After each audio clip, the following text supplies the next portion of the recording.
Noon. Someday I'll get used to it.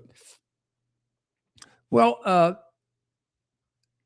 we're not right now, as far as I can tell, engaged in direct warfare in the Gulf or in the Straits or whatever. But Iran is threatening to increase its offensive posture if diplomacy with the U.S. remains deadlocked. In other words, they're threatening us with military action if we don't agree to their absurd demands and literally back off the objectives of this war, which is a non-nuclear Iran and Iran that is not funding terrorism, and an Iran that is not basically engendering unbelievable war and division in the Middle East. There was no point to this war if those things don't happen. But they want us to basically just enter into a ceasefire with no agreement, and then we'll work out the agreement.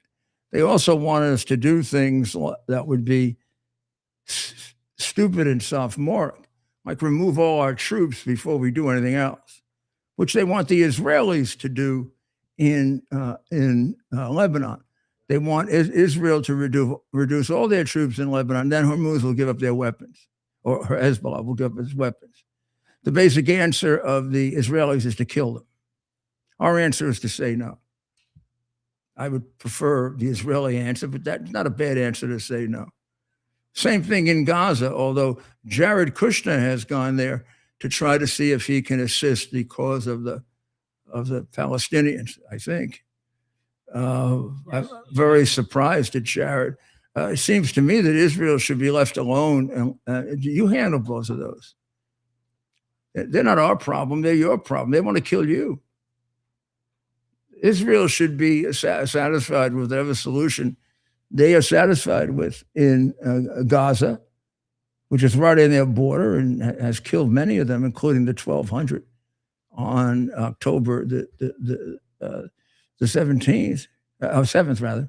And the same thing is true up north with Hezbollah.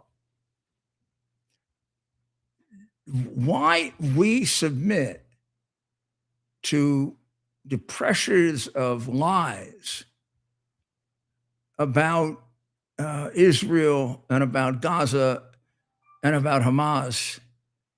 It's one thing to have it printed in the newspapers and they just write it and all these dumb skulls just go along with it. But we know it's untrue. Not only do we know it's untrue, we know it's unhealthy for us. This is our opportunity to clean this place up. Nobody's going to like us for doing it. Nobody. And because if anybody liked us for doing it, they would have done it themselves. All of them have their own deals for making money with these terrorist murdering bastards. And they're not willing to put aside those deals. They're not willing to put aside the money they make. They're not willing to be tough with Saudi Arabia because it's so rich. They're afraid to be too tough with Iran because they're not sure what's going to happen with Iran. In other words, they're useless because they can't make a decision. We're not, or shouldn't be. But we do have elements of that in a process that has been stretched out as a detriment to our national good too long. This process is too long. Something like this has to be done quickly. Can't be stretched out. Time is on their side. An article today about how they're trying to wear us out, trying to wear out the American public. Are they succeeding? Think about it. Are they succeeding? I'm afraid to say maybe when you look at the polls on the war. So Iran is threatening to escalate in the Strait of Hormuz if we continue to remain adamant about our positions with regard to the negotiations. And our positions have been the same with regard to the negotiations, with regard to the warfare, with regard to everything else, and they're almost not negotiable. They are a non-nuclear Iran an Iran that stops attacking people, including us, Israel, and everybody else. Trump has ordered a major reduction in our military in South Korea. And we got to separate that in two ways. Globally, does it make sense to do that? I can't tell you that. I really can't tell. I don't know. I don't know I don't have enough of an overview or inside knowledge of the actual distribution of our forces, particularly the additional ones we've put in Japan, the additional ones we've put in the Philippines. And I'd like to know what's happening to these troops. Are they being taken out of the Asian theater completely, or are they being redistributed? If it is the latter, then we're making the right decision. Because Korea turned us down for help, and you got to pay a price for that. Otherwise, you're going to do it again. Trump went to North Korea several. You want to hear him talk about that? Yeah, we got the president. Yeah, let's have him. Let him explain. He does it better than I do. Very nice, actually. But I called him. I said, "Would you like to give us a little hand? We don't need help with Iran, but if you."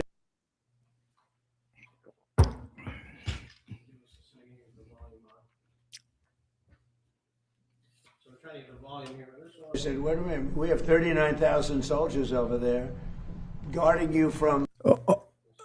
Can people not hear that, Ted? No. Well, basically, he was saying exactly what I said, except... Easy military operation in Iran. Very nice, actually. But I called him, I said, would you like to give us a little hand? We don't need help with Iran, but if you'd like, give us a hand with Iran. He said, no, thanks. And I said, wait a minute, we have 39,000 soldiers over there guarding you from Kim Jong-un, your next door neighbor, and you're not going to help us on a very easy military operation in Iran? That's strange. No, we'd rather not get involved. I say, well, why are we involved in helping you? So, and I want to help them, but you know, when you ask somebody, would you like to give us a hand, and they say, no thanks, and then we're guarding them from a country and paying ourselves billions of dollars, it's costing us billions and billions of dollars to protect not only them, but other countries. Look at NATO. We spend hundreds of billions of dollars. Very nice, actually. But I called him, I said, would you like to give us a little...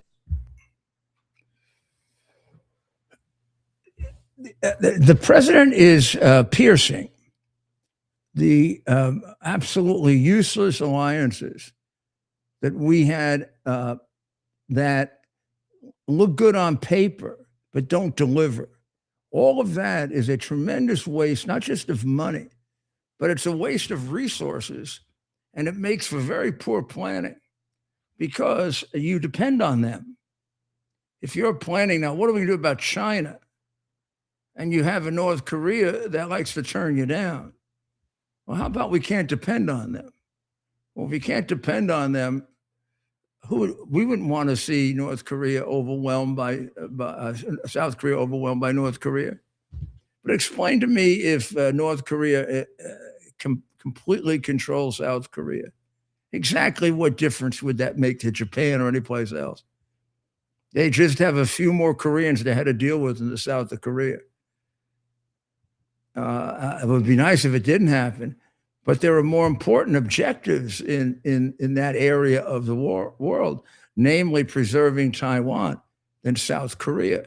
If South Korea is not going to be a useful partner, but just a country that sucks blood like so many of them do.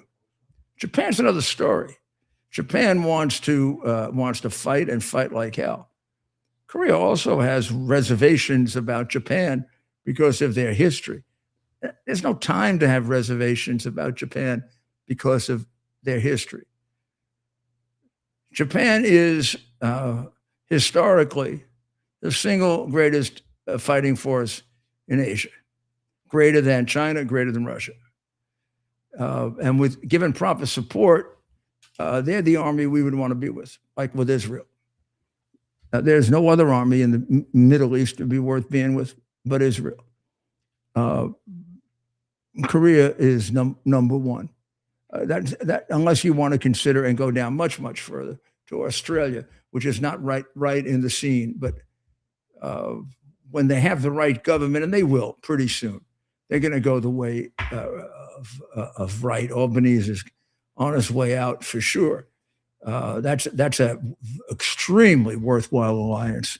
Has given America a lot of good over the years. So you have to know these alliances, know them well, and be tough about it. And who knows if South Korea doesn't come back begging and doing what we want. We've sent. There were some pictures I saw before of Jared meeting with Hamas's political chief, and then meeting with Bibi Netanyahu, trying to create a ceasefire in Gaza and a disarmament and everything else in Gaza. I don't understand, and Jared, I have great respect for Jared and work really well with him, but I don't understand why we give a damn about Gaza. Why don't we just let Israel do whatever the hell it wants there? Gaza doesn't give a damn about us. They train their kids at 2 years old to kill the Jews and to kill us. Cleaning them up is an immediate need for Israel, kind of a long-term need for us.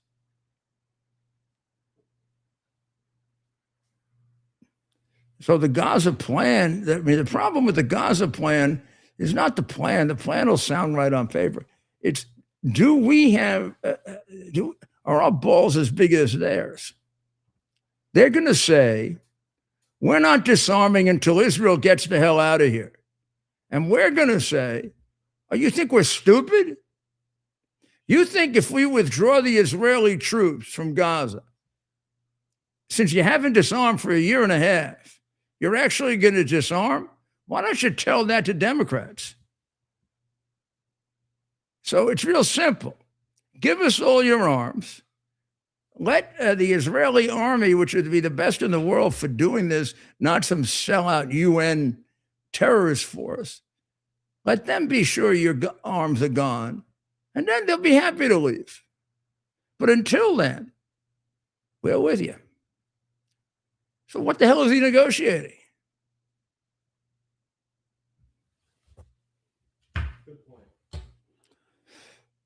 And the delays and the time that's gone by has been extremely damaging to our credibility.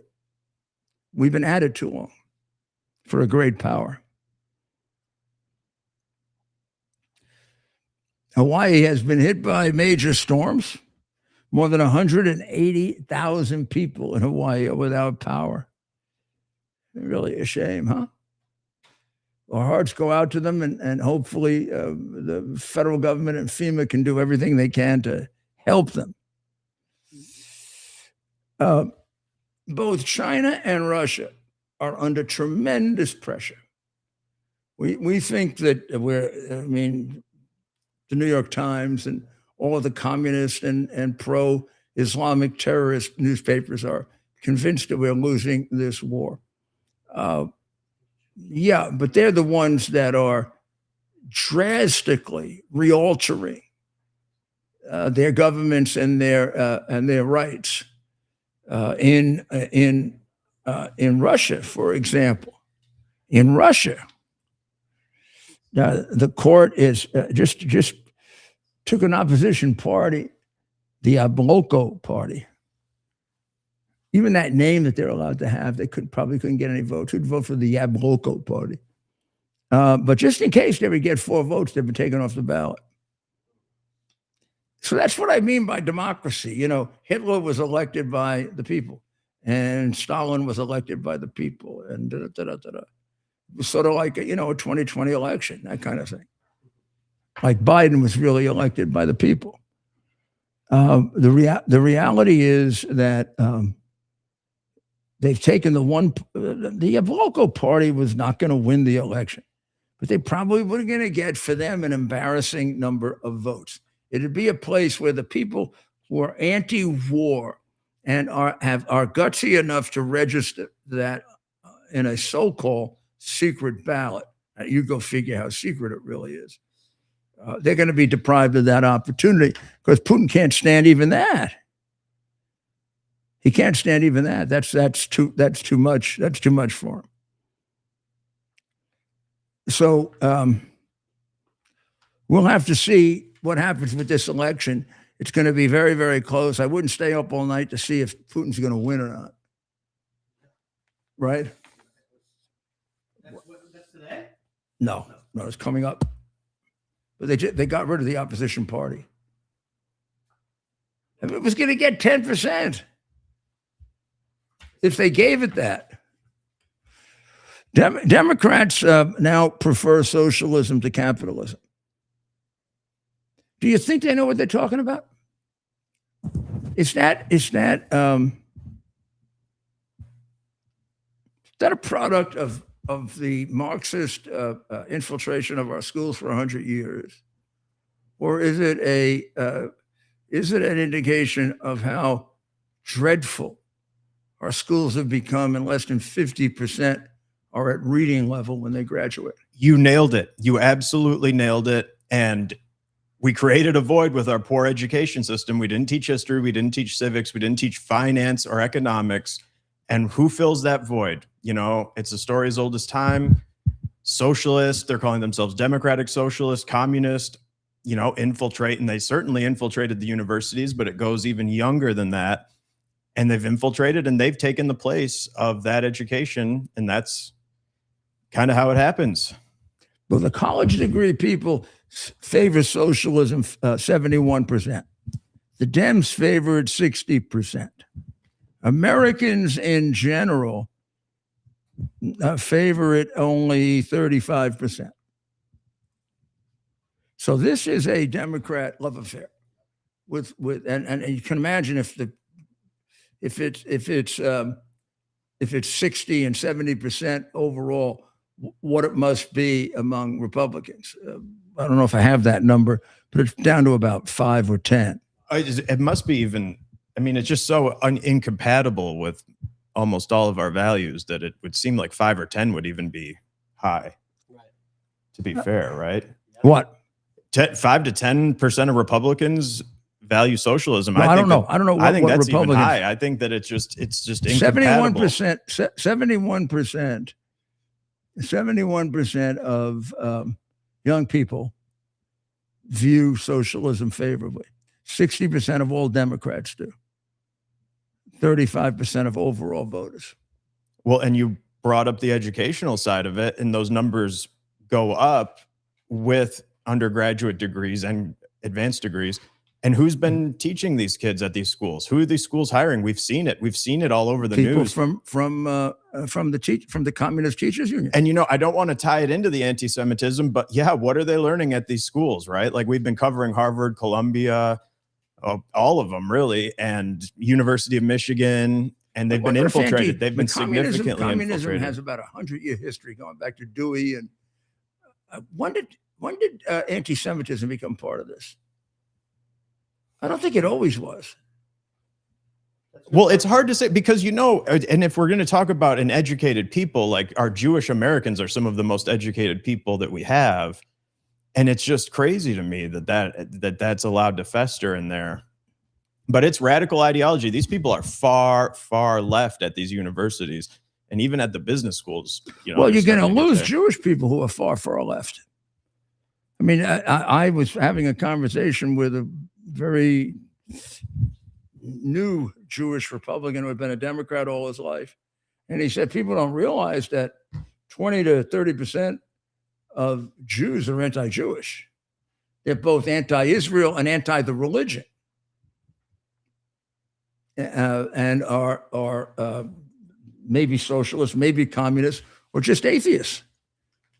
So when you see the difficulty, when you see a split in the Jewish vote, it's not all the Jewish vote.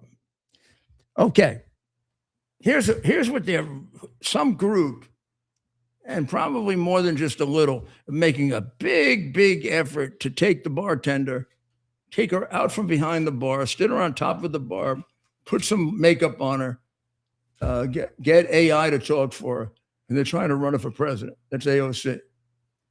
And there are a lot of things pushing it, right? But here's one thing that I think will destroy her. The bartender is stupid. She's poorly educated. I don't care about a degree. She's poorly educated since she can't name the states quickly. And she's has no idea what the Constitution really says. I doubt that she's even read it. I mean, she's read the tip book on how to make good cocktails, but I don't think she's read the Constitution. So she is now flirting around with she may run. She's thinking about it. But she is outraged about the double standard intruding into her personal life. I have been subjected to personal scrutiny. Well, don't you think if you announce that you're going to have eggs injected into you and you go on the media, the social media, and you stick out your belly and you start self-injecting yourself in the belly to show people how they can insert eggs in themselves, to go about the unnatural act of artificial insemination.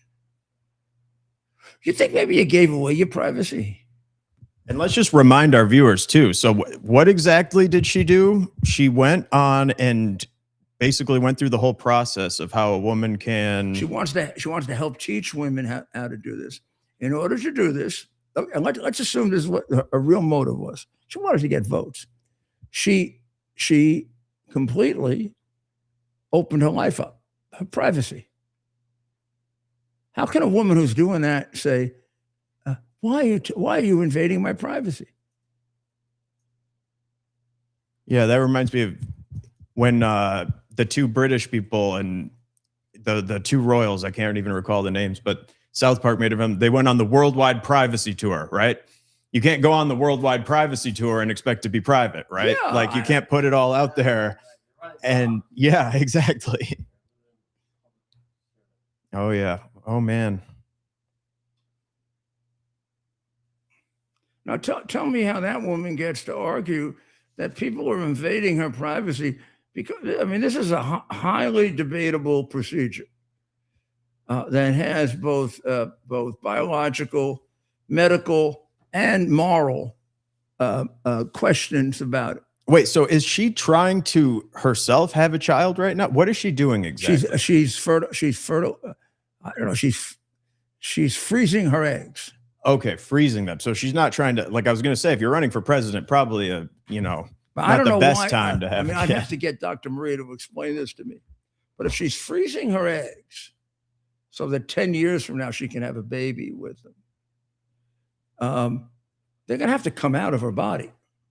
I think that we're probably the wrong show to talk about the particulars on the science about this. She's freezing her eggs. They're going to come out of her body. Then she's going to put them somewhere with somebody who keeps frozen eggs. And then when she decides she wants to have a baby, she's afraid that she'll be, what is she, 30 something, 37, 38? Oh gosh. That's scary to think about. You don't have enough wisdom at that age to be president. She's worried that she'll be too old to have a baby. She may even be more worried that she's too old to have a baby safely, because theoretically, the older you are, the more of a chance there is that there'll be a problem with the pregnancy. So you want young eggs. Now, it doesn't. What is? And just to remind everyone, she is 36 years old. Okay, so she's 36, which I guess is still pretty young. But so if she wants to wait 10 years while she's running for president to have babies, if she freezes her eggs and then she finds some guy who's willing to give her his sperm, she can put together these babies, maybe even in somebody else's womb. And then she can get into the controversy that we have now in two different cases, in which the parents, the parents who donated the egg to what is called a surrogate mother found out that in one case the kid had a cleft lip, and in the other case the kid had a heart problem, and they said, kill it. Abort it. Eliminate it. I don't remember exactly where along the period of time it was in terms of the development of the embryo, but by the time it started to get to court, it was clear murder. But the parents were insistent, murder the kid. Now the question is, who gets possession? Who gets custody of the kid? Does the mommy who was the surrogate mommy who wanted to keep the kid alive get custody? The two guys who want to kill it get custody. Kind of stupid to give it to the two people who wanted to kill it, right? Well, and if we think about it, so what is the prevailing law in these situations? Because can you even contract for things like this legally? There is a contract. Is the contract enforceable? One of the things in the contract that the surrogate mother violated, they had perfect control over when and how she had to end that pregnancy. And she had no discretion to. But if I'm a judge, that shocks my conscience beyond belief, and I would not. You got the right words. You couldn't enforce that. Of course it isn't. It's not enforceable. And if we can just contract advise, of murder is not enforceable. Sorry. If we can just advise the surrogate mothers, if that's what you choose to do out there, like read those contracts. The lawyer arguing the case said it's like if we would have enforced a contract to do a hit job. Exactly. But you got progressive cities where, you know what, we're almost there. So, but she brought herself to Texas, so she won. Amen. Now the question is, who gets possession? The kid is born. The kid is safe. The kid is in Texas. They had to make every extraordinary effort possible to keep the kid alive. They couldn't let the kid just die like Tampon Tim does.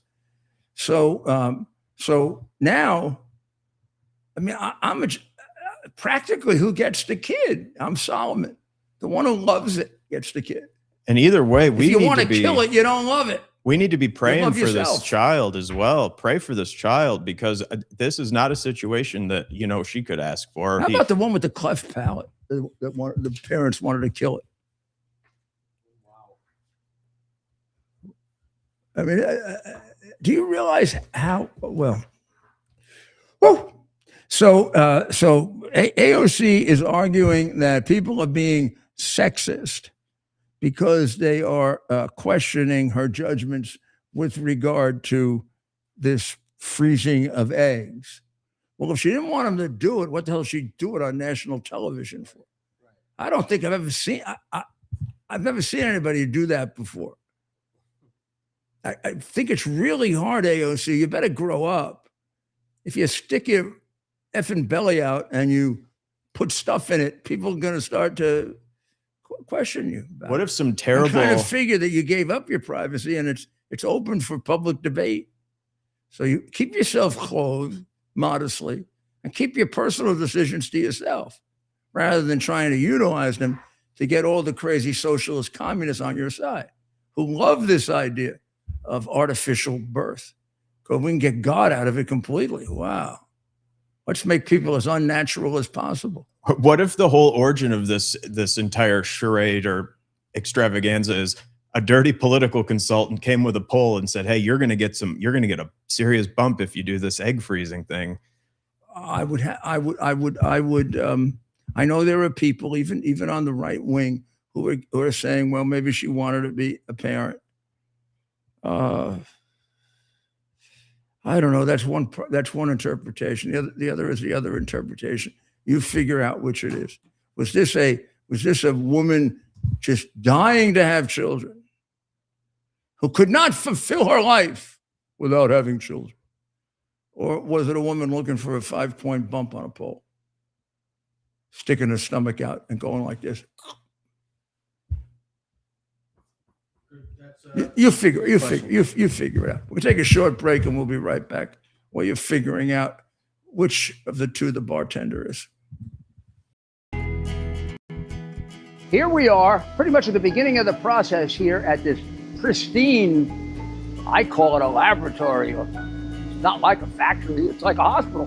This is the beginning of the process for roasting. Deep grain, very good quality. Most people don't use this quality. We deal with small farmers because we like to know who we're dealing with. They give us the highest quality, all organic, non-GMO. You should know all Arabica beans. No Robusto, all Arabica. They're going to go into the roaster and it'll get roasted for about 20 minutes or so.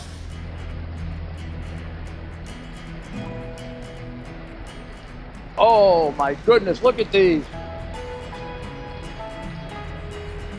My goodness.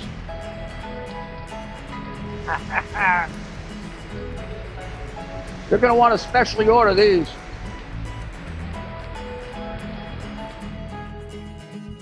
This is what goes into Rudy's Coffee. Tunnels to Towers Foundation honors America's greatest heroes. Heroes like the dedicated public servant Josh Bischoff. Josh began his firefighting career as a volunteer and quickly rose through the ranks to become CAL FIRE's assistant chief of tactical air operations. Josh was driven by a deep sense of purpose and a passion for serving others. His leadership earned him great respect across the entire state of California and beyond that, until tragedy struck. And two helicopters collided while fighting a California wildfire. Josh was killed in the crash. He left behind his wonderful wife, Cheryl, and their two children, Derek and Juliana. The Tunnel to Towers Foundation paid the Bischoff family's mortgage immediately, lifting a financial burden and enabling Josh's family to focus on healing after unimaginable loss. Josh's family is committed to honoring his memory by living with the same drive, the same joy, the same patriotism, and the same purpose that he did. Honor and help heroes like Josh and their families who've sacrificed everything. Donate $11 a month. Well, it's very sad to announce that man that I followed as a child, got to know as an adult and considered a friend and was a great, great baseball player, died today, Tommy John. Now, Tommy John is going to be known, of course, for the Tommy John surgery. He also should be known for what an intrepid pitcher he was. He pitched for, at minimum, the White Sox, the Yankees, and the Dodgers. He pitched in World Series against the Yankees and for the Yankees. He was a remarkable pitcher before the problem with his shoulder. When he came back, oh, it's the elbow? Dr. Maria, correct me, it's the elbow. Well, he and then when he got the surgery, he was the first one to ever come back for it. And his career was even better. He had become a little bit of a different kind of pitcher.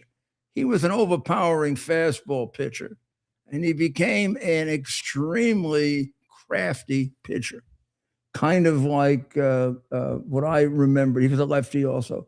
What I remembered of Whitey Ford, who holds the record for the most shutout innings in the World Series, Hall of Fame pitcher for the Yankees. One of the Yankees, could be the Yankees' greatest pitcher, Whitey. But Tommy John helped the Yankees to a World Series twice.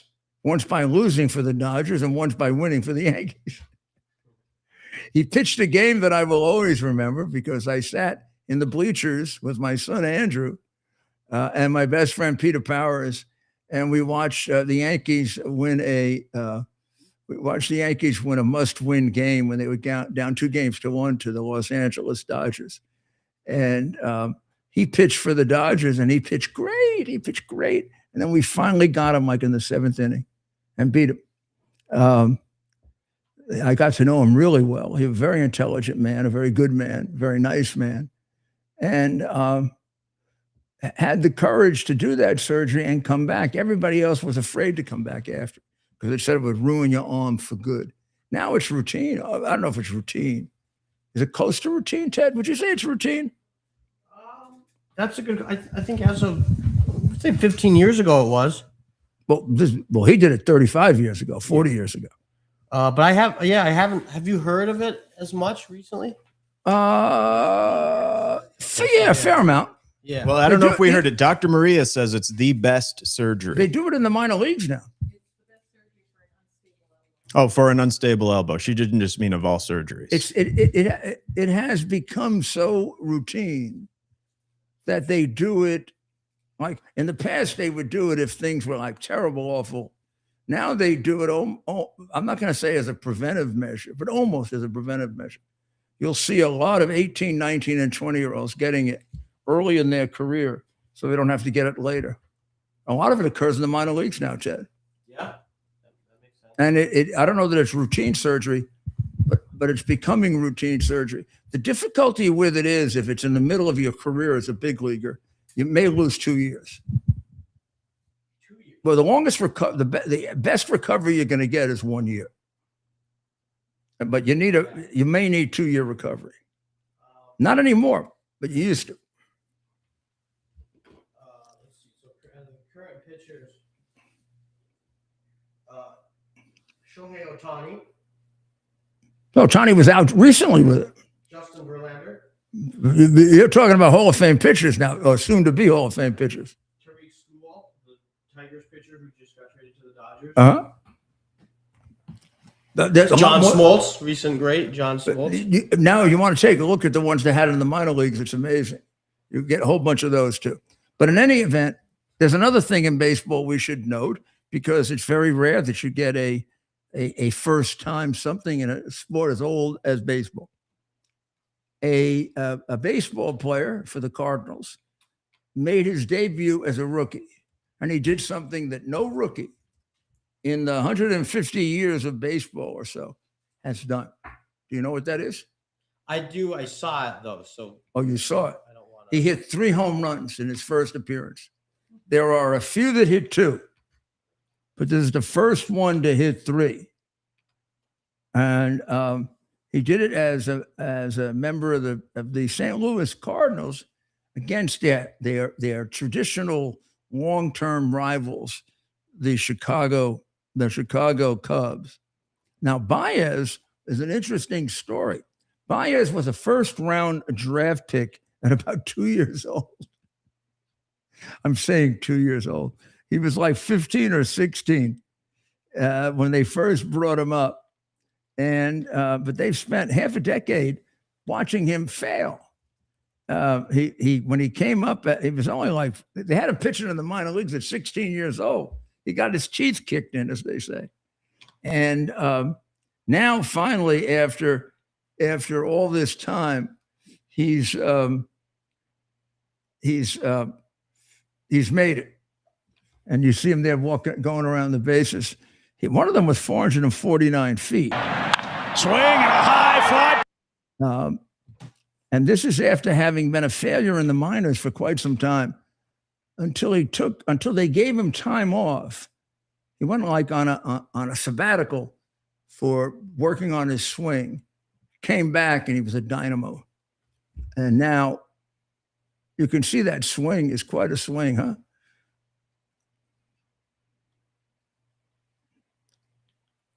First time, first 3 at bats, 3 home runs.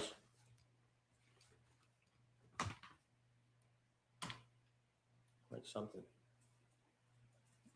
He's hit a couple in the minors. He had 34 home runs in the minors before they brought him up, including one that was 474 feet. So he can hit. So this isn't a fluke. This is for real. You're going to be hearing about him in the future.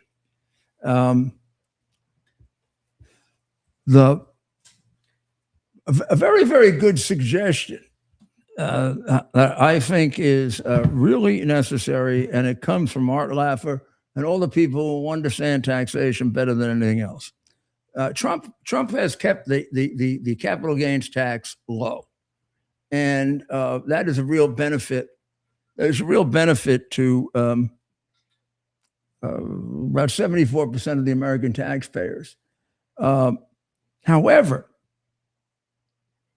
the ones that are upper middle class and middle class are getting hurt a bit because of inflation, because the top tax rate of 23.8%. Remember, if you get a capital gain, let's say you're at the top tax rate, you're going to pay 40% on income, but you get to pay 24% on capital gains. So, almost half, right? However, that percentage and what it means has changed with inflation. And that rate should be brought down in conjunction with inflation, because it isn't the same benefit that it was 8 years ago when we first did it. So there is a bill in Congress. And all of this is to attempt to stop reaching the 51% crossover to socialism. Not many economists have this theory except me, and I'm not an economist. But my theory is this: if I'm working and I'm paying taxes, I'm okay with that, as long as the government isn't the senior partner in my wages. In other words, the government gets more than my family and me. Then we're moved over into the area of socialism. We can define just what kind of socialism it is. We can define how bad it's going to become. I assure you, once you go over that threshold, they start to take everything. And in a state like New York, for example, you pay, without a capital gains tax, you pay 55% of your income to the government. If you, like I did, move to Florida, you know what you get? You get a 30% wage increase. Not from your employer. You get to keep 30% more of how much you earned. I bet you didn't realize it was that much. Very similar calculation, California to Texas, or California to Florida, or New York to Texas. So why do you think they're moving there so much? And now Texas is considering electing a maniac, socialist, mutilate little babies creep. What's his name? Are you talking about Telefrico? Yeah, Federico. Tellerico. It's Tellerico. You're talking Texas? Floridora. What's his name? Floridora. Tellerico. James Tellerico. Some polls have him leading. Yeah, by 1 point. Isn't that's? Yeah, I don't know. I think Democrats have learned not to expect too much down in Texas. But they would prefer to run against who they're running against. Well, than the other guy. Well, maybe because he's a real true conservative. And maybe, yeah, exactly. He's not a uniparty. It won't be another vote for John Thune and McConnell if he gets elected. The Washington It'll be a vote Uniparty for Trump if he gets establishment. elected. Maybe we're fighting a battle that's worth it. Yeah, how's the SAVAC doing, Corny? Look. If we had the ex-judge there, yeah, he'd vote the right way on leadership, and we need that. But it'd be another 2 more years of 4 Republicans or 5 Republicans when we want to really do something important on taxes, backing off on us, or siding in with the biggest, whoever the hell the biggest lobbyist is. All those guys, the McConnell crew, are into taking in a lot of dough. Yeah. At least we know with this guy, he's going to vote his conscience. And I think he's going to make it. Yes. Yeah, don't forget Paxton has a whole lot of support as well, right? Like he's a coalition builder in a big state. And he's delivered a lot of victories as Attorney General for the state of Texas. So I wouldn't, he was one of the people I could him. rely on the most after the 2020 election. Yes. wasn't Well, af- Andy's a sharp enough he legal wasn't mind a- to understand he it. wasn't afraid. He wasn't afraid to take on. The more we talk about him, anything. the more I'm just really rooting for the. Obviously, I would always be I rooting just for the wish guy. But I wish we did a better job. You know, we have done a pretty good job on defining these other left wing kookies. This Federico guy hasn't been laid out the way he should be. yes, He's a really bad guy and a complete phony. and not enough California and New York transplants have moved to Austin to put that in the mainstream of like the Texas. No, if we voter. get it laid out right, we'll beat him. Oh yeah, well, I mean, all you have to do. 2026 is an election between freedom and socialism, Mhm. and they represent the socialism, and we represent the freedom. And it's just whatever issue else matters to voters. That's how we got to frame it, Well, and that's what we're seeing. yeah. Well, here's Mr. Tallarico. He doesn't seem to think Black Americans have the ability to obtain an ID. Let's watch. We as human beings have the right to shape our own destinies. And we do that through the vote. And so many brave Americans, so many brave Black Americans have fought and died for that right. And so for politicians in Austin or in Washington, as they're now doing with this SAVE Act, they are trying to rob our neighbors, particularly our Black neighbors, of those God-given rights. So Particularly our Black neighbors. He's You saying, guys don't know Howdy Doody, but you look to me like Howdy Doody. howdy doody. You know, well, that reminds me of what the president had a nice one today. Well, is this him? Well, Here's and it's- howdy doody. I see it. Show them Howdy Doody. Yeah, I see it. See if I'm right. There you go. No, but you see, you don't have the right Howdy Doody. You got to show Howdy Doody going like this. Okay. He was a puppet. Howdy doody. Well, that I think we can say. Yeah, that we'll they work on are- that for They tomorrow. are alike in. For tomorrow, we can get Rob on It's this. the with his Howdy AI. Doody show. It's the Howdy Doody show. It's the Howdy Well, here it Doody is. show. He did make one. It's the Howdy Doody How you show. feel? Howdy, Frico. Tell Texas and America how you feel. I feel like all the money spent on the border wall could have funded at least 20 million gender surgeries for today's youth instead, and I feel like I make a great chameleon on my political ads too. Well, thanks for being honest, you unstable little freak. Somebody, I thought that. Somebody made thought that already. I looked it up. So you see, I wasn't off, was I?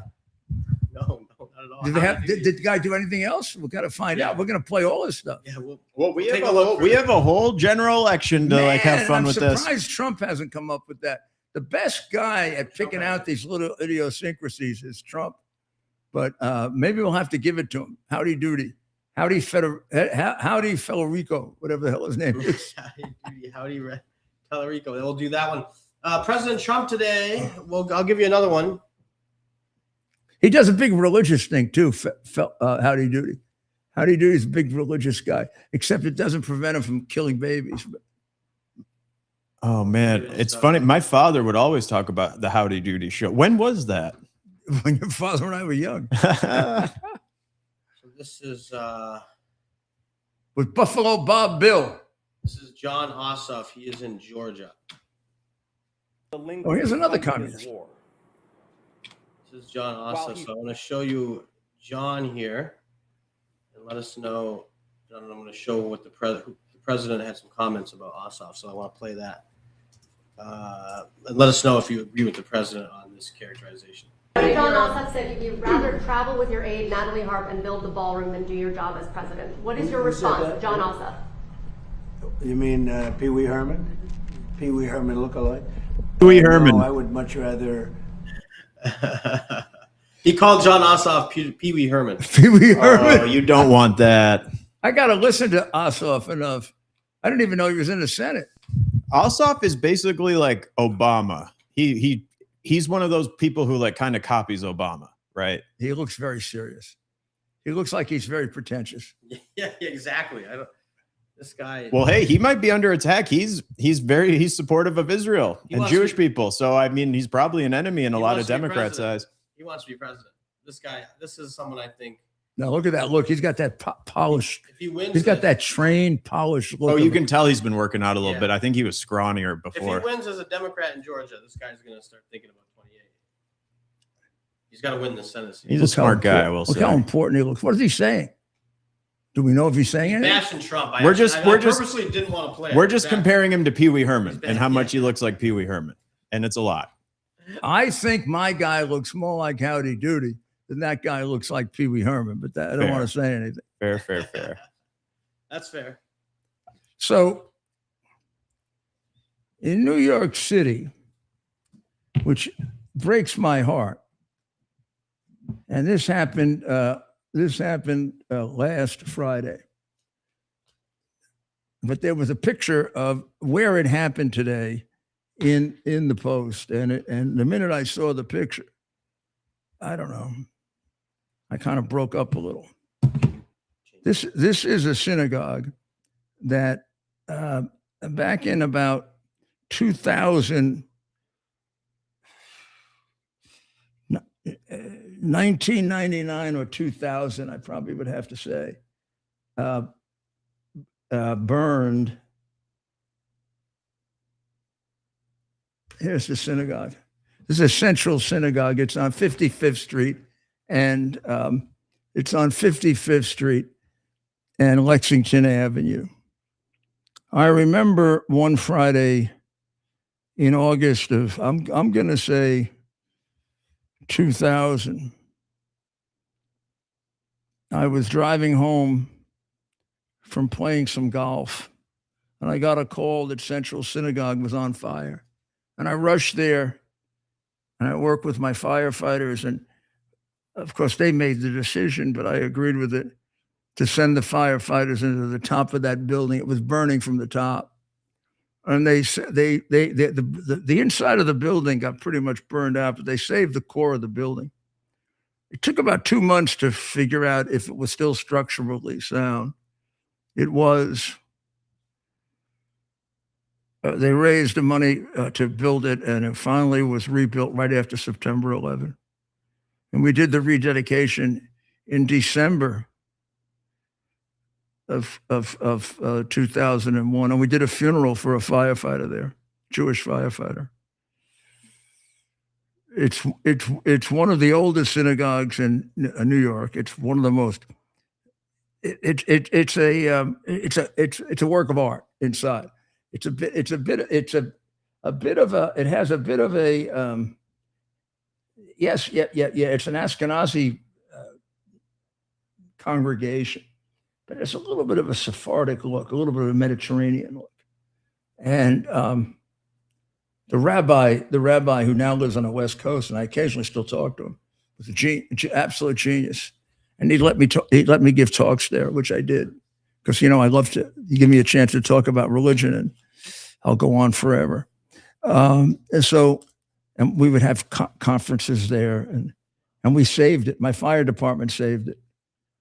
And the rabbi who left about 2 years after to go retire in California and take over a smaller congregation used to constantly thank the New York City Fire Department and Tom Von Essen and me for saving his synagogue by responding faster than any other fire department on earth could have responded, he said. And he's pretty close to right. So that's the synagogue where a woman, an older woman, was walking out, and an animal named Larry Montes 46, who was yelling out "F the Jews" and called the Jewish people swine. I don't know if you can get the pictures of this.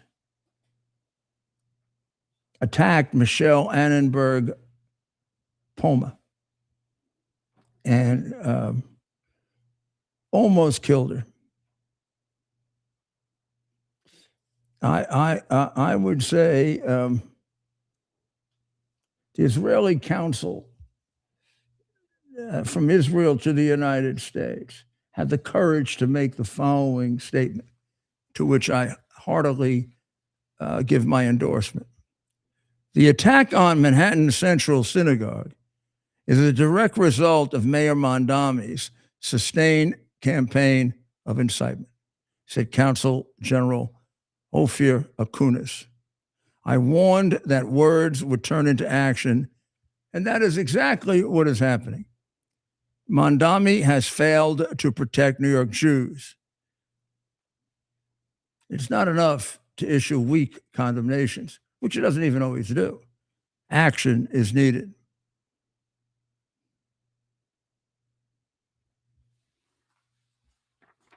How many more attacks before we realize this is a very, very serious national problem?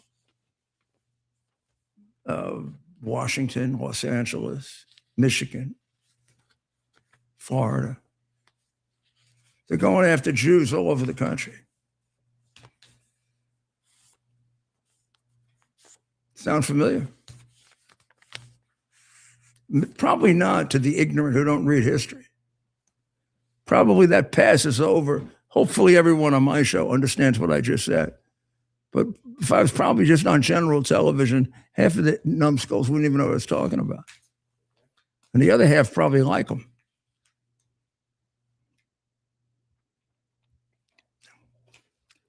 What they've done to us is, it's hard to say where has the biggest damage been done? Has it been done in our education system? So they've trained these kids at worst to be communists and at best to be dopes, brainwashed dopes. Is it in our religious system in which we've removed to a very large extent the ethical anchor of God? Because whether you believe in God or not, and I do, I tell people, and I have convinced them. Oh, there you go. That's what happened in the. You see, Ted, what a beautiful city. 10 speeches there, Ted, at that podium, and it probably is one of the best places you get to speak. Good crowd. Always. Probably the most educated Jewish crowd in the city. Oh, that's fantastic. And then when you get questioned, I mean, they know what they like thoughtful, thoughtful dialogue. They know the Bible. They know their Bible. They know our Bible. They know politics. They're sensible people. The rabbi was beautiful. Man was a beautiful man. Cardinal O'Connor loved him. He was very well respected by the Orthodox and by the Catholics. And so it's happening around the country too. It's not isolated, as you say. It's a national movement. We can list it all, right? Education, parenting. Well, and I would say, obviously, the social media platforms, religion, attention spans, which is education. Originally, we would have said television. Now we say social media. Oh, and TikTok. I don't want to give any brand any particular more guilt than another, but the way that media is consumed by young people these days. But the way this country educates them and the way this country exposes them to information and ideas, or allows them to be exposed to information and ideas, has deteriorated them completely. Yep. Two sides. It's a two-sided thing. And like we've been saying repeatedly, lack of civics education, lack of history education, lack of, education about our founding. Like we watched this Young Washington yesterday, and most young people wouldn't be able to tell you that story. Well, and actually the Young Washington is sort of an interesting story, but people don't know George Washington, Jefferson. People don't know about our founding. Oh yeah, they do. They're slaveholders and horrible people. And you should take their statues down. Yep. And then in pop culture, it gets celebrated and embraced. And so a professor at, believe it or not, University of California, Berkeley, has attacked the admissions policy of the university. This is one of theirs, right? Some students are 5 to 8 years behind in mathematics. Office hours that should be spent discussing integrals instead of become lessons on fractions and basic algebra. You would expect students to learn in middle school. Zeveldina Stankova of UC Berkeley wrote an op-ed piece in the San Francisco Standard. She has a PhD at Harvard. She was born as a communist in Bulgaria. She's calling for the restoration of the SAT and ACT scores in admission to ensure that students get in, or at least basically ready for college level work, so that everybody else doesn't get set back. And maybe, focus admissions back on the academics and make sure that the young people who are going to these institutions are prepared to succeed at them. Do you know the SAT scores also have been weighted 30% less than 30 years ago? Some What? schools are just not doing that anymore. What? Some schools are just getting rid of testing altogether. Well, they have. Most schools have. Most schools don't do it anymore. Yeah, we had the ACT. I didn't have the SAT. I didn't take the SAT. No. But what a You disservice. remember the ACT? What a disservice. What a disservice to put these kids unprepared for college into an environment where they're going to be stressed and unsuccessful. I should introduce you to my running mate, Herman Badilla, who wrote a great book on social graduation, which means in the third grade, they can't do second grade reading, but because you don't want to embarrass them, you promote them to the fourth grade. By the fourth grade, they're basically still back at the second grade. And by the time they're in the eighth grade, they're committing crimes. Yep. Because they can't read, they can't think, they can't do anything. And vulnerable to the very messages that we see spreading across our country right now, socialism being the main one. Lincoln Fillmore of the Wall Street Journal made the following observation. I almost didn't believe what I heard. Samuel Moyn, a professor at Yale Law School, told an interviewer that parents can't be trusted because they have a divergence of interest with their own children.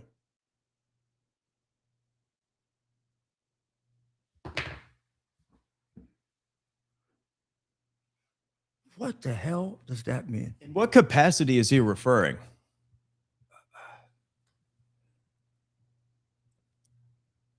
Like the students at the school? I guess they have a different ideology than the students. I think I only read a little of this article. I got to go get the whole article.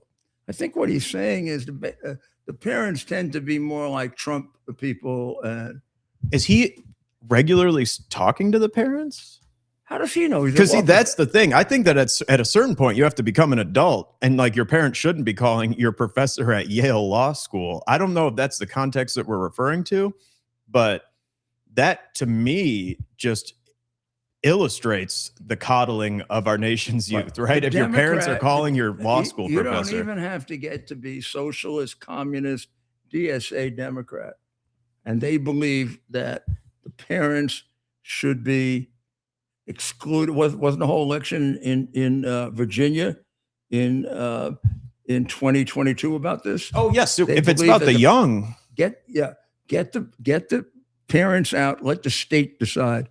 The state apparatchiks can decide how to educate your kid, because the state apparatchiks will make you into a socialist, communist, sure Democrat voter. So yes. The Democrats want you to be a Democrat voter. They don't really care the rest of what happens to you. See, when the children are young, that's when parents need to actually step up and be parents, and you can't leave it to the state. And then when they do, the school board tries to put them in jail. Exactly. Or not tell them things about life-changing decisions involving gender or. But I'm gonna go get this whole background of this and find out what he's talking about when he says that the parents can't be trusted because they have a divergence of interest. Now, when I looked into this earlier, when I was mayor, part of it was like racism and liberal racism. The liberals don't believe that there are enough good black parents to trust them. So therefore, we're going to teach the black kids what they need to know because they don't have families. What they don't understand is that is still a significant minority of black kids, that they are sacrificing the majority for the much less frequent minority, because most of them do have a mother, a grandmother, an uncle, a somebody who really has an interest in their education. Witness the fact that there are 174,000 applications for private school from public school students, about 70% of which are Black. Those are Black parents or guardians who have enough interest in the kids' education to say, get them the hell out of public school where the communist racists are trying to kill them.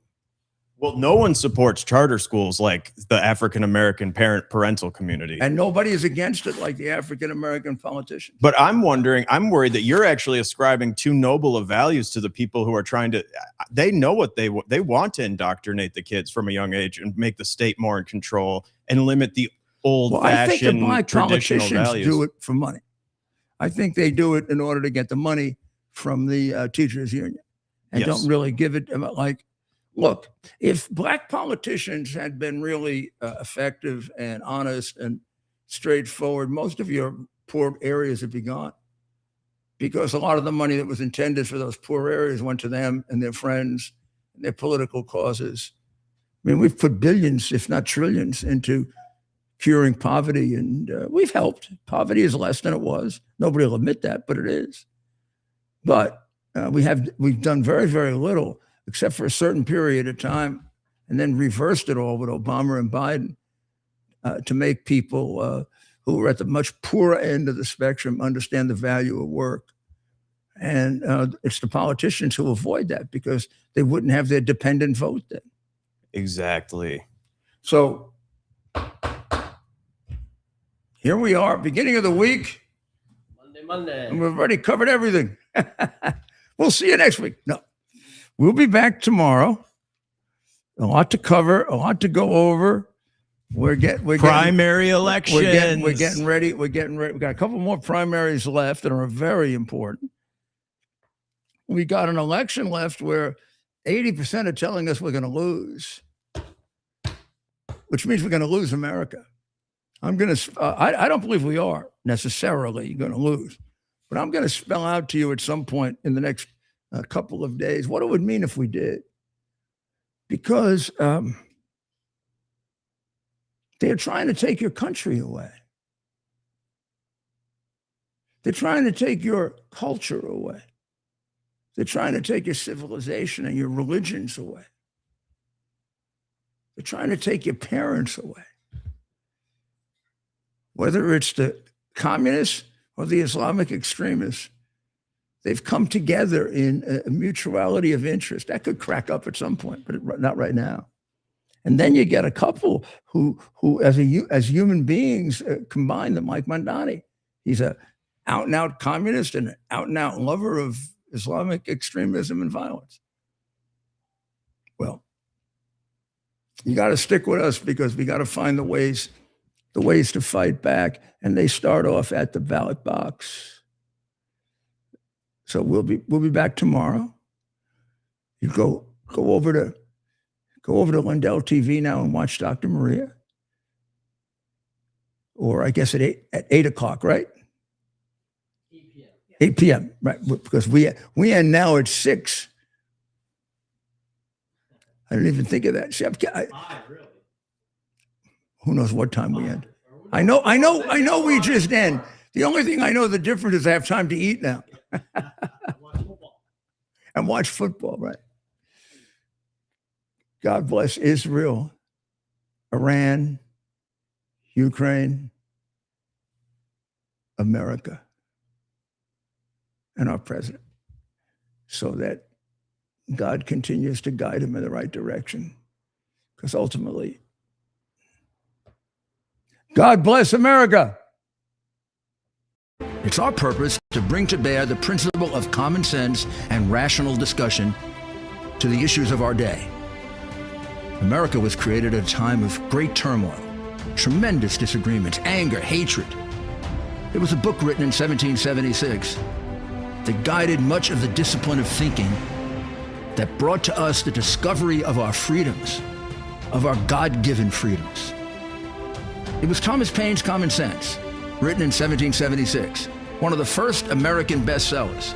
in which Thomas Paine explained, by rational principles, the reason why these small colonies felt the necessity to separate from the Kingdom of Great Britain and the King of England. He explained their inherent desire for liberty, for freedom, freedom of religion, freedom of speech, the ability to select the people who govern them. And he explained it in ways that were understandable to all the people, not just the elite. Because the desire for freedom is universal. The desire for freedom adheres in the human mind, and it is part of the human soul. This is exactly the time we should consult our history. Look at what we've done in the past and see if we can't use it to help us now. We understand that our founders created the greatest country in the history of the world, the greatest democracy, the freest country, a country that has taken more people out of poverty than any country ever. All of us are so fortunate to be Americans. But a great deal of the reason for America's constant ability to self-improve is because we're able to reason